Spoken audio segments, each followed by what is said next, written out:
श्री साईबाबा मंदिर शिर्डी दर्शनासाठी खुले करावे या संदर्भात महसूल मंत्री बाळासाहेब थोरात यांची मुंबई येथे भेट घेत शिवसेनेच्या वतीने निवेदन देऊन शिर्डी येथील शिवसैनिकांनी चर्चा केली आहे।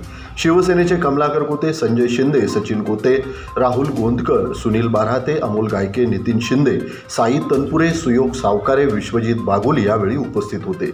यावर लवकरच सकारात्मक निर्णय घेण्यात येईल असे मंत्री बाळासाहेब थोरात यांनी सांगितले असून मंत्री आदित्य ठाकरे, सुभाष देसाई आणि एकनाथ शिंदे यांची देखील भेट घेत आग्रही मागणी करणार आहोत असे शिवसेना राहाता तालुक्याच्या वतीने सांगण्यात आले।